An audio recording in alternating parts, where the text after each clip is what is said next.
ঐতিহ্যগতভাবে নির্বাচনী প্রচারণা মানে কাগজের লিফলেট এবং প্লাস্টিকের পোস্টারের ছড়াছড়ি, যা নির্বাচনের পর পরিবেশের জন্য বড় বোঝা হয়ে দাঁড়ায়। তবে এবার আসন্ন জাতীয় সংসদ নির্বাচনে এই ধারায় এক ব্যতিক্রমী ও পরিবেশ বান্ধব পরিবর্তন নিয়ে এসেছেন বিএনপির চেয়ারম্যান তারেক রহমান। তিনি তার নির্বাচনী প্রচারণায় সাধারণ কাগজের পরিবর্তে ব্যবহার করছেন বিশেষ ধরনের বন কাগজ, যা মাটির সংস্পর্শে গেলেই রূপান্তরিত হবে চারা গাছে।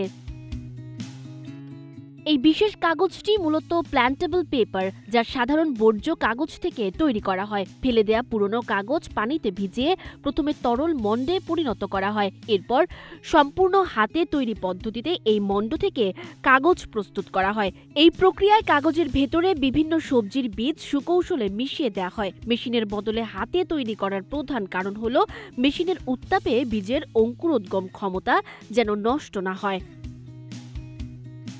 তারেক রহমান ঢাকা ১৭ ও বগুড়া ৬ আসন থেকে নির্বাচনে অংশ নিচ্ছেন এবং তার এই প্রচারণায় কোনো ধরনের প্লাস্টিক সামগ্রী ব্যবহার করা হচ্ছে না। লিফলেটগুলো ব্যবহারের পর মাটিতে ফেলে দিলে বা পুঁতে দিলে সেখান থেকে গাছ জন্মায়, যা পরিবেশের ভারসাম্য বজায় রাখতে সাহায্য করে।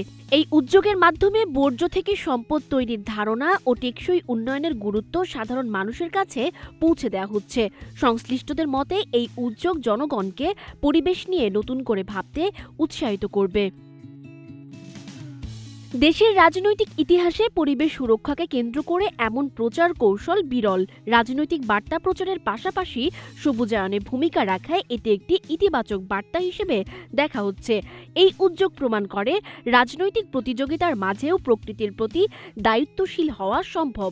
উদ্যোক্তারা আশা করছেন এই বন কাগজ ভবিষ্যতে নির্বাচনী বর্জ্য কমিয়ে পরিবেশ সুরক্ষায় একটি মডেল হিসেবে কাজ করবে। সানজিদা আফরিন, সোনিয়া, নাগরিক প্রতিদিন।